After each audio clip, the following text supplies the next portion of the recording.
What is up, everybody? Welcome. I'm doing something a little different today because coming up a week from today is episode 100 of the Social Media Mindset Podcast. And what a labor of love this has been. What an incredible journey to meet a lot of amazing people that I've been able to bring on my show. And it's been more than I could have ever have imagined it. And so I was thinking about, what do I want to do for episode 100? And as I thought through it, I decided I was going to do episode 100 solo, because I think only 4 of my 99 episodes to this point have been solo. And then I was about to start recording it, and I went, you know what? Let's just push it live. Let's record it live. And so for my viewing audience, that really, you guys are my friends that are watching this now. And so feel free to say what's up in the chat and hang out with me for the next 30 minutes or so. If you want to just put me on in the background, maybe you'll learn something, maybe you won't, but we'll see. And we'll actually push this out to the podcast audience next Tuesday. So welcome. I'm gonna pause real quick so my editor can cut this. I don't want this part on the actual episode. And so what's up, Stacy Lynn? But we're gonna have some fun. And if anybody has a question that maybe I'll answer randomly in the middle of the show, put it in the chat. You're struggling with social media somewhere, or I don't know, you just decided, I think Coach Kyle can help me with this. Throw it in there, and we'll see what happens.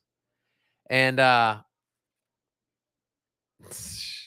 wish I knew who this was. It doesn't tell me. It just says Facebook user, but that's hilarious. So great. So here we go. I'm gonna do the intro to the show, and then we're gonna jump in. So hey, Sandra, here we go. What is up, everybody? Welcome back to the Social Media Mindset Podcast, episode 100. Is this unbelievable? I cannot believe we got here. Luckily, it has been a lot of guests that have carried the weight of this show, and so I haven't had to do much. But I did decide that for episode 100, I wanted to talk by myself. I wanted to talk about some things I've learned from the show, talk about some of the passions that I have for social media, and really just teach and equip today is really my goal. And so I thought, how do I want to start this episode out? And what I landed on was really my plea. For those of you that are getting to know me, that have known me for forever, you will understand what this means when I say this, that I really, at this point, believe that I am a social media disciple, right? The way that God allowed Jesus to call disciples to go and tell the world about him, I really feel like there has been a calling placed on my life, because I watch how poorly social media is done, and I watch how, like, the wrong people are paid attention to, and the wrong things are being emphasized in a lot of areas. And again, I don't say that, right, to my friends that also do what I do. That was not at you, right?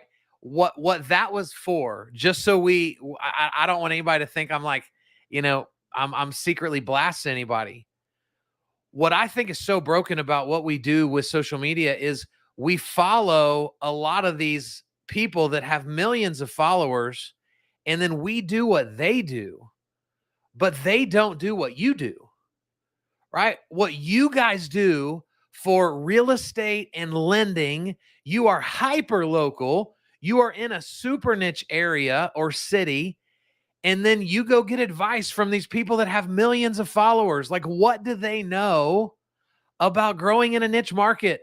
And so I feel like I'm a social media disciple that has been called to go out and give truth to people on how to do this more effectively and with greater efficiency, and in a way that doesn't ruin the relationships you already have, but it enhances them because you're creating value for people. And so my plea in this first part of the podcast has three parts. One, my first plea to you is make it less about you.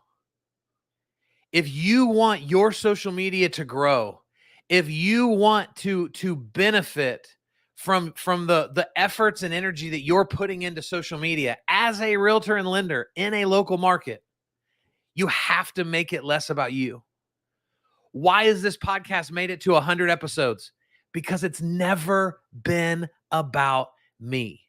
It's never been about me. It has always been about the joy that I can bring others, the tips and tricks that I can bring others, the people I can bring onto the show and let their brilliance spill over into your lives. It's always been about serving you. And my content has always been the same way. And guys, this is what I beg you to continue to be better at, is asking that simple question. I'm about to post this. I'm about to upload this reel. I'm about to do this.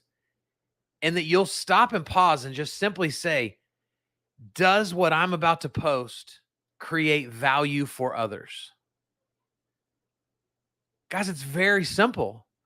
Does what I'm about to post create value for other people? Or am I being honest? And if I'm being honest, I look at what I'm about to post and go, ugh, that really is pretty self-serving. It's pretty self-serving. And I hope that will become the guide by which you use to create content. The second part of my plea is trust the process. I was sitting, some of you may or may not know this, but I absolutely hate networking. I did it for years when I was a roofer, and I did it for years when I owned a company that built websites for realtors.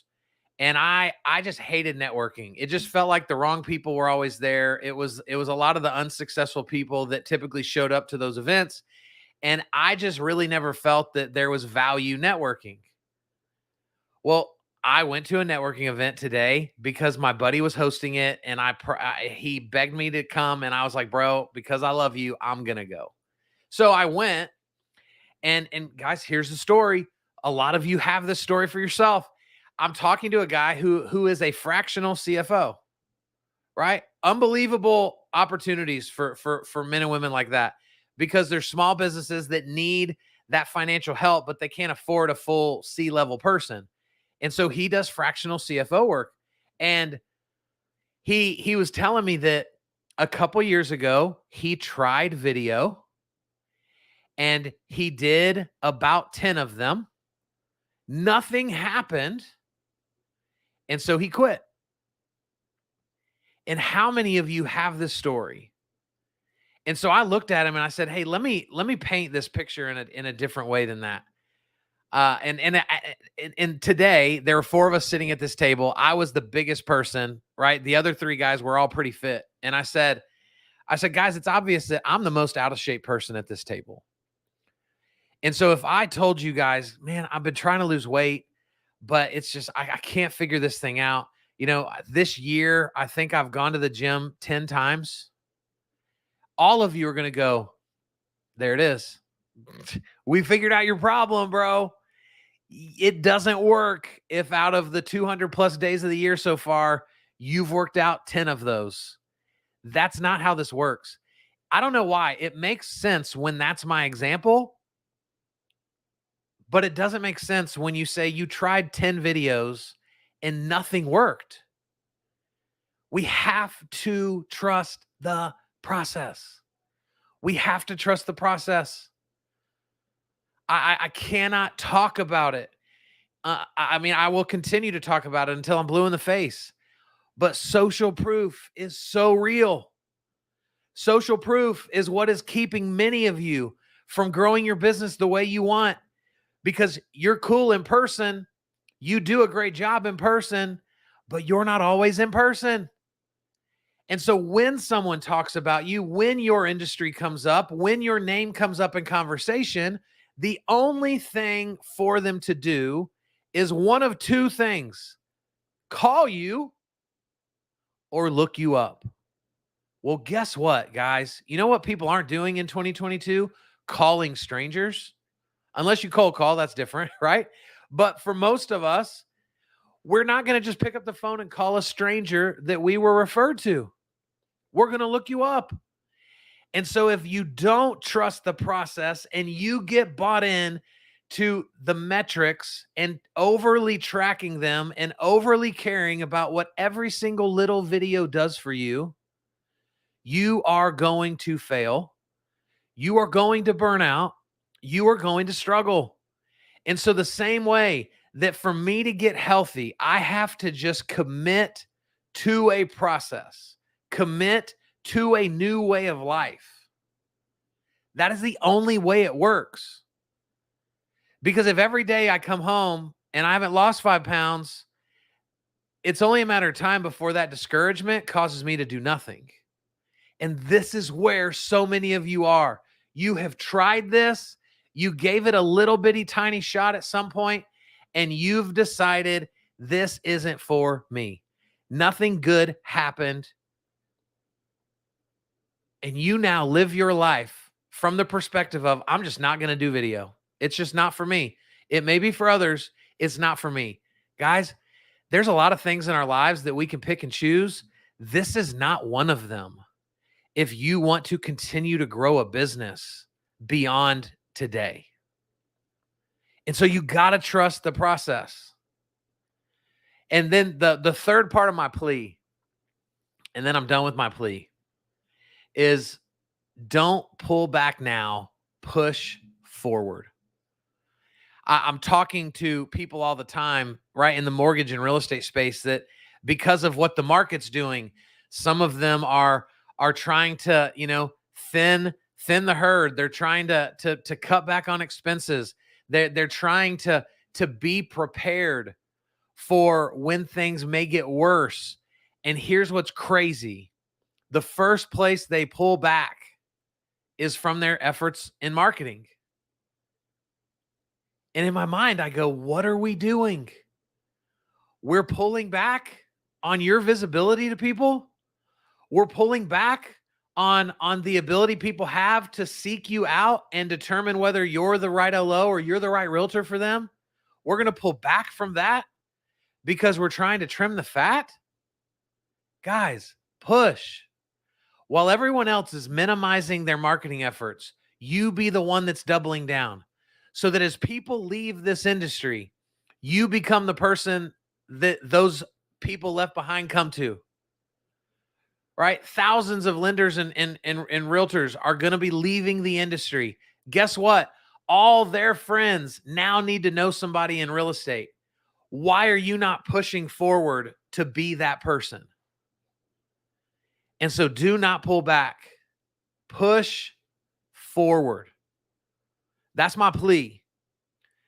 Now, the other thing I want to talk about on this episode is probably what I'm most passionate about when it comes to the way we create and curate content. Because everybody right now is so bought in to short form.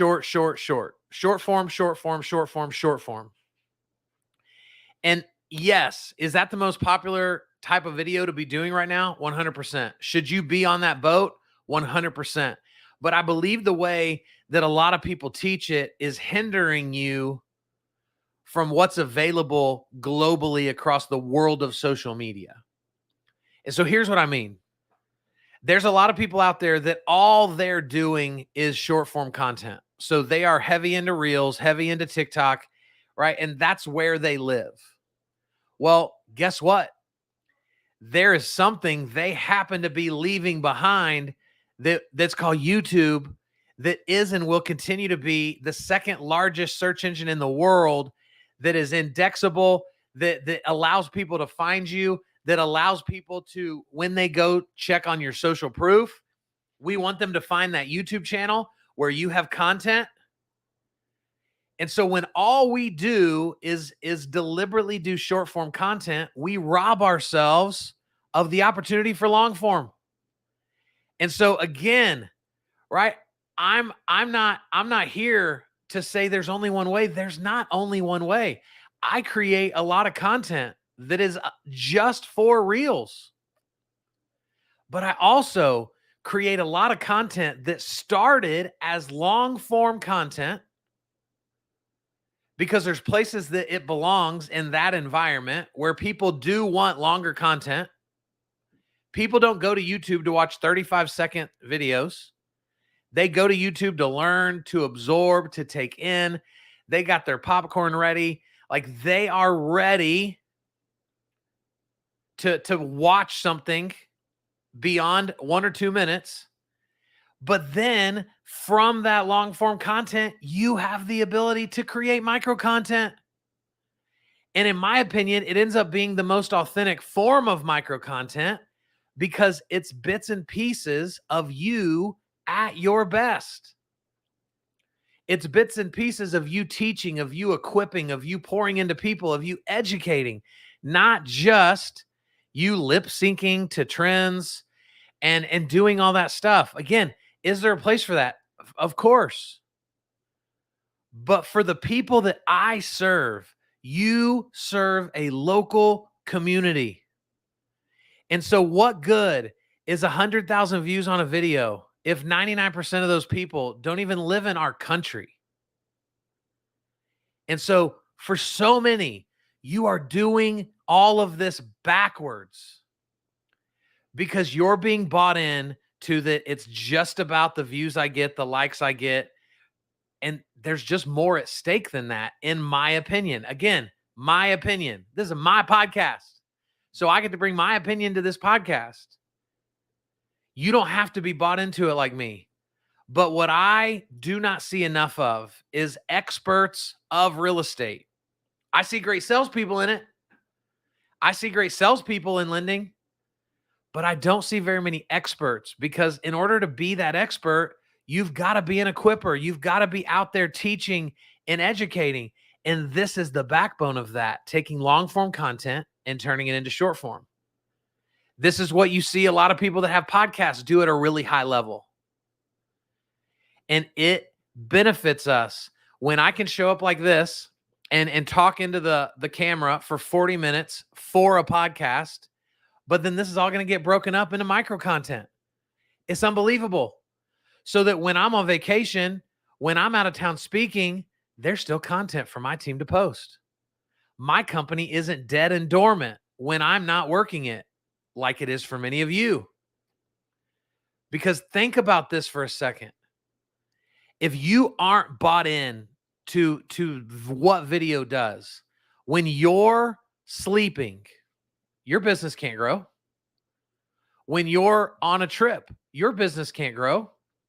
When you get sick for 2 days, your business can't grow because you are the only driving metric of that growth. But when you are committed to content, to educating, to equipping, to pouring into others, it's never ending. You're always findable. You're always available. And so you can be sick and still get 3 people to come in through a DM or an email and tell the story of so-and-so said you're incredible. I was looking at some of your stuff. I think you're great. I love that you're a fan of the Green Bay Packers. Me too. Go Pack. I'd love to set up a time to talk. That's real life. It happens to me and so many others every single week. Why? Because we have been bought into a process that this is where the world is going, and we will no longer Heisman it. We will no longer shy away from it. We will no longer have excuses as to why it's not for us. And we're going to fight through those quitting points, fight through that discomfort, and I'm going to put myself out there anyway, fat and all. Because what I look like in person is what I look like on video. And so you've got to get bought into this. And so this long form to short form content strategy, in my opinion, is a powerful strategy for the realtors and lenders that don't have time. It's powerful. But the next thing I wanted to talk about rolls right off the back of this. You have to be willing to be uncomfortable. Guys, this is uncomfortable for me. This is uncomfortable. Do you know how hard it is to do video by yourself for 30 to 40 minutes when you have no feedback, you have no audience members to look at and let them smile, and so inside I can go, oh, okay, good, this is good. They like this, right? This is so uncomfortable. It's awkward. As a speaker, I thrive on the feedback of others, right? But now I have none. And so this is hard. This is uncomfortable. But you know what? It's worth it. It's worth it. Because there are men and women out there that desperately need what I do. There are men and women out there that desperately need what you do. There are families out there that need the integrity that you live your life and operate your business by, but they'll never find you because you're afraid to be uncomfortable. We got to fight through this. And so how can we work on being okay with being uncomfortable, right? I wear a bracelet that my mentor gave me that says pursue discomfort. Pursue discomfort. Because last time I checked, most people's big stories don't come out of their comfort zone. When you listen to the men and women that have accomplished unbelievable things throughout the course of history, none of their stories started with, yeah, like I was just sitting on my couch eating some popcorn, and all of a sudden, boom, this happened. It was crazy. No, it comes on the tail end of discomfort after discomfort after discomfort. So what does this mean for us? The first thing this means is that if we want to do social media better, it has to now be quantity over quality. The internet moves so fast. It's so fast. And so right now, it's about quantity. How much content can you push out? A video a week isn't cutting it. A couple of videos a week isn't really cutting it. We've got to be more present. I have people right now, guys, I do video every day. Yet I still have people that go, dude, have you stopped doing video? I haven't seen any of your videos. We can't control the algorithm. And so if I'm not being seen and I do it every day, how much less are you seen if you do it once a month? Quantity over quality. We crave authenticity right now because most of what we have available to us is the opposite. It's people at their best that aren't sharing when they're at their worst, and it makes everybody feel inadequate. And so my question that I want to ask you guys is, what are you holding back? Why are you holding back? Why are you only willing to do a couple of things? Why are you only willing to show up when you look your best? Because if I asked you to coffee and you just finished at the gym and I'm a potential buyer, you're going to go, hey, is it okay? We just finished the episode. Somebody commented in the episode, it made me think episode. Like, I just finished working out. I can meet right now, but I'm going to be in my gym clothes and I might smell weird. Is that cool? And the other person's going to go, yeah, of course. Right? Of course. And so you're going to show up to that conversation, smelly from the gym, sweating from the gym, and they're going to love you. Why? Because that is so much more an authentic representation of you than to go find your suit jacket, to go find your pencil skirt, to go make your hair look pretty, and then show up as the version that you think they want. So why are you holding back? Be yourself. That's what we crave. That's what we want from people. And you, for whatever the reason, are refusing to give people your best. And what you're giving them instead is the scripted version of you, the professional version of you. And this hurts your ability to do social media, because if you're convinced that that's who people want, you're giving yourself a very limited window to actually be that person to them. So we got to do better. Also, I already talked about that, so we're not going to talk about that part. And you know what? I'm not even going to edit this out of the podcast, because this is real life. So as we wrap this up, thank you guys that have been hanging out for the live recording. Decide right now that you are going to go all in and always be willing to adapt. Because the greatest struggle that I see in the world of social media and digital is that it's always evolving. And so the moment I've figured out Reels, boom, some new app is going to show up, and Facebook's going to knock it off, Instagram's going to knock it off, TikTok's going to knock it off.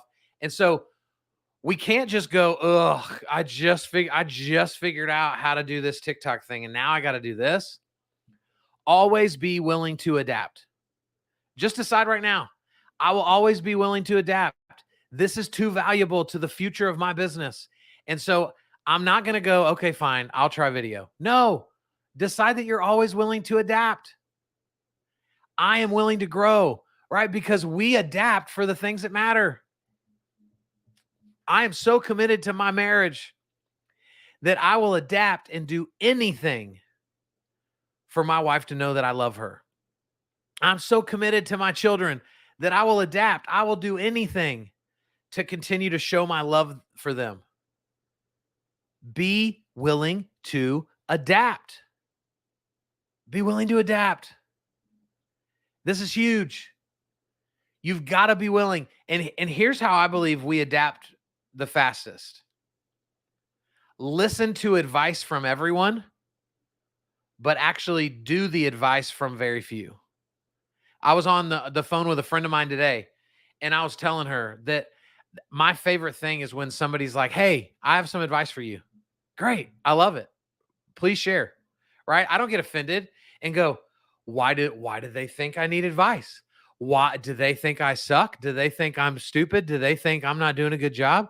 Why do they think? No. I think, great. I'd love to hear it. What advice do you have? Now, that doesn't mean I'm going to listen. My parents always taught me to eat the fish and spit out the bones, right? I'm going to get whatever nutrients I can from their opinion, and then I'm going to throw the rest away. And this is how I believe that I learn and grow faster than other people, because I love taking the advice or hearing the advice from others. But if you're not careful, you will get so defensive. You will get such a complex about what people think that you will shut out the opinions of others because their opinions make you feel like less than. Instead of going, you know what? I like 10% of that opinion. I'm going to apply that. 90%, kicking it to the curb. I like 14% of that opinion. I don't like 86% of it. And so I'm going to take this part and leave out that part. Be humble enough to listen to the advice of others. Doesn't mean you got to do it, but you're missing opportunities to grow by not having a willingness to listen. And that is how we adapt. And what I want to do to finish this episode is, I love to read. Reading is interesting to me because I rarely finish books, because I just read until I get something I love, and then I go try and apply it. And so I've read bits and pieces of tons of books, and I've read the whole book for some books, but I love reading or listening to a podcast or watching videos from others because, again, it shortens my learning curve. There are young people spending hundreds of thousands of dollars at college right now, and I'm learning the same things that they are from this book that cost me $18. And so I wanted to end this 100th episode Man, I can't believe it. 100 episodes. It's crazy. With 3 books that I'm currently reading, and I just want to drop a nugget from each one. And so the book that we're actually doing this in our Realtor Lender book club, 7 Habits of Highly Effective People by Stephen Covey. It is a mind-blowing book. And one of the things that has really jumped off the page at me is he says, the successful person has the habit of doing the things failures don't like.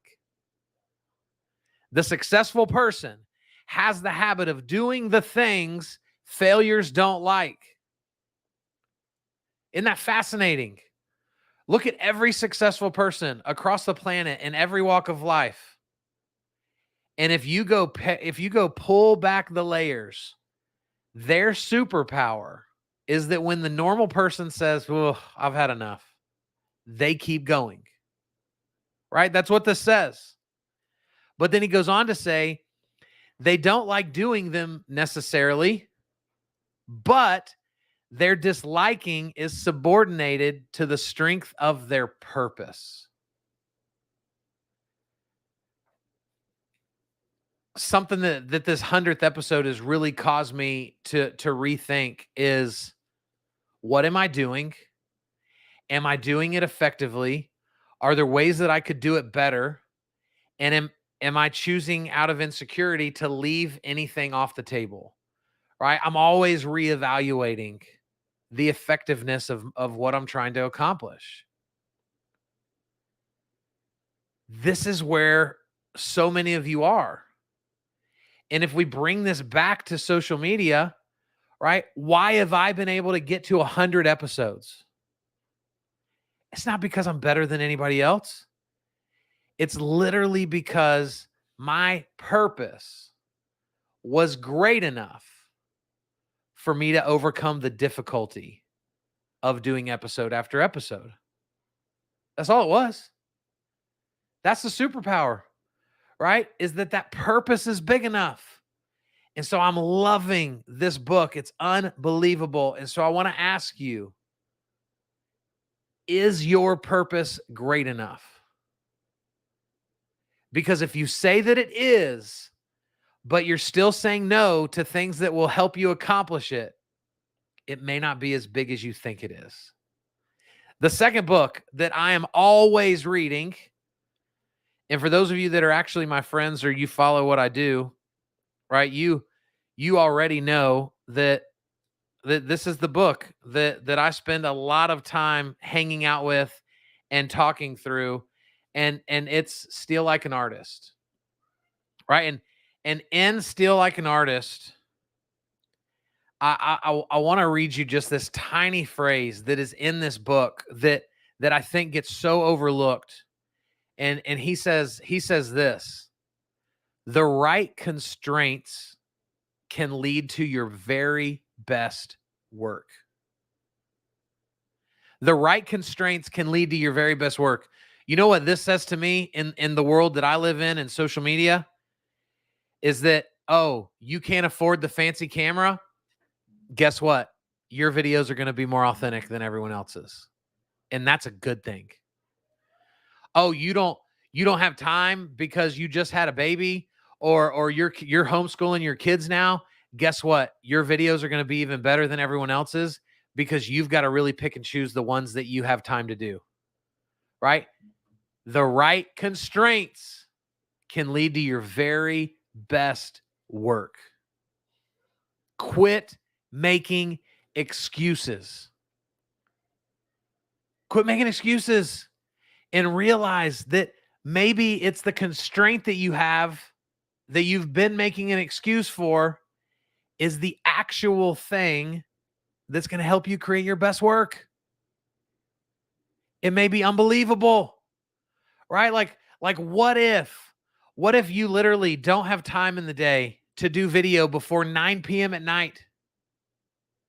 And so you decide, well, even though it's not the right time or the best time, I'm going to go live at 9 p.m. at night. You know who else is going live at 9 p.m. at night? No one. The right constraint may lead to your best work.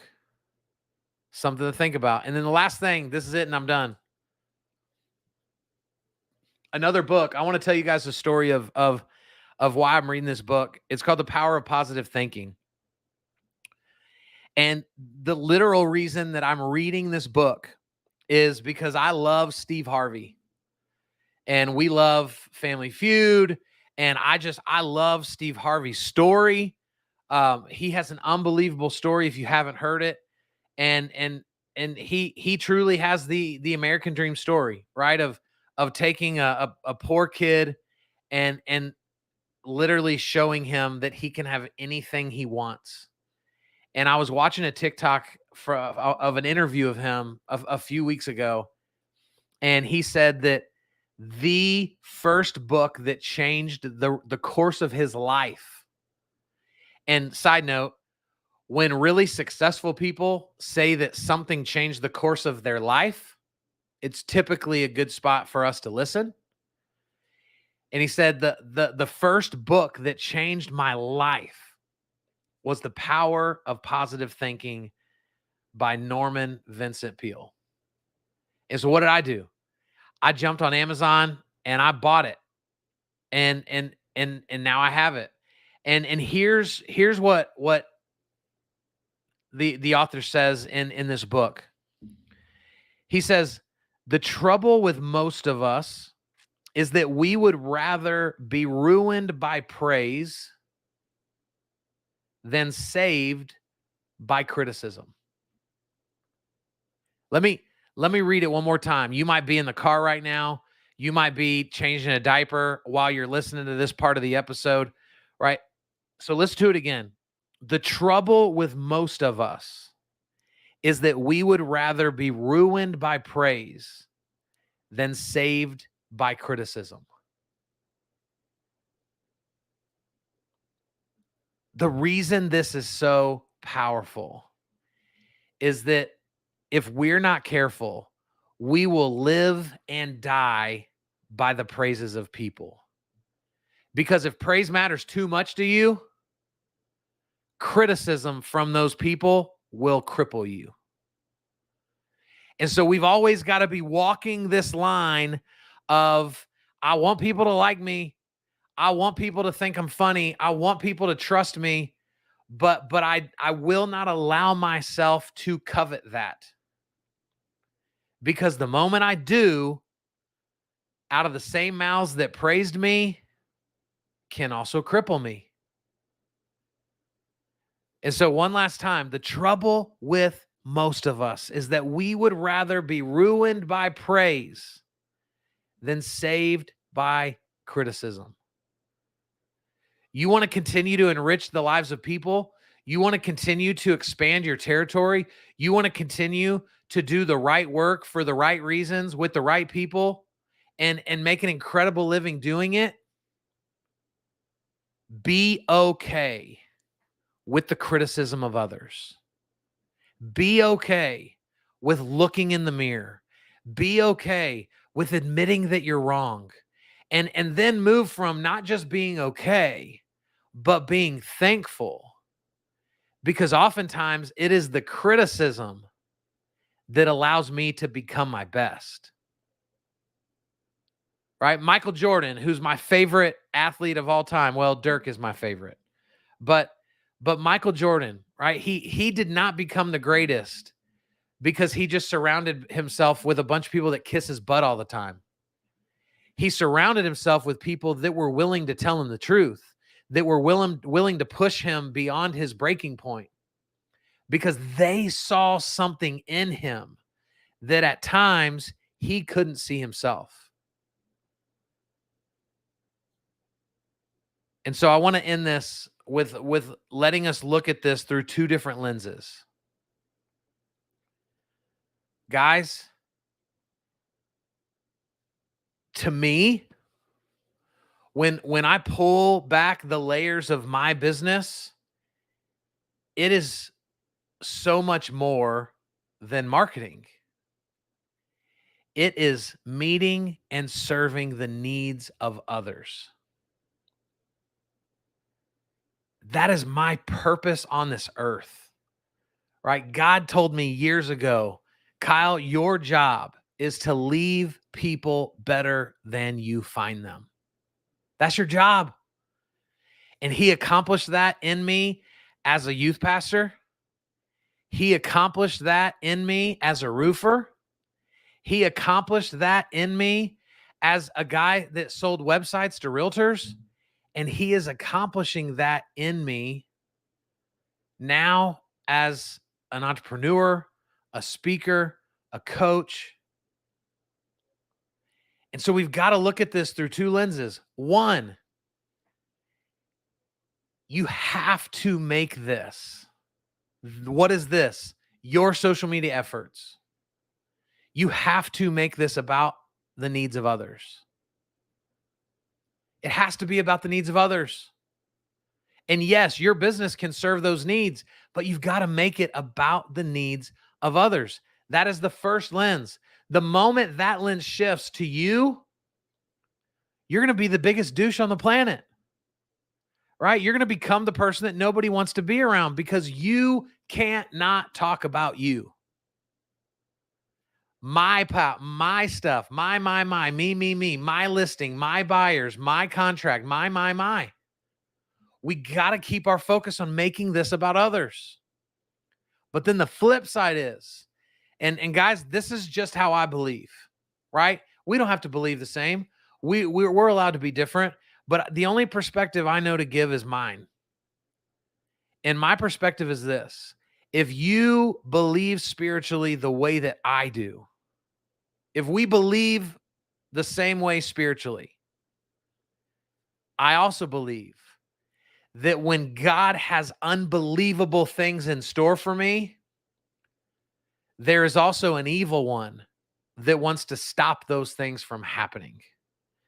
And so, the greatest way for Satan to stop you, it is to make you feel insignificant. It is to make you feel less than. It is to allow you to feel embarrassed. It is to allow you to believe that you don't know what you're talking about. And what are all those things? They're the things that keep us from doing social media better. And so I don't know if what you do for a living is missional the way it is for me, right? That yes, I want to grow a great business, and yes, I want to enrich the lives of my employees, but more than anything, I want people to experience who they were meant to be because they had an encounter with me. And that is why I will never stop fighting. I will never quit. And I will do a bajillion more videos if that's what it takes to enrich the lives of people through my message. And so, with that being said, we have reached the end of episode 100. For people watching live, thanks for hanging out. Like y'all have no idea how much this means to me that people value something I have to say. Right? It's unbelievable. And for those of you that support the podcast, please continue to do so. Thank you for your support. Please consider sharing this episode with anybody that you believe needs to hear it. And then my final ask is, if you've never done it, please go review the podcast wherever you listen, right? Go give me however many stars you think I deserve.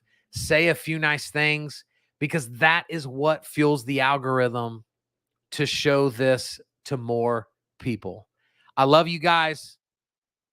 We'll be back next week with episode 101 on our way to 1,000. See ya.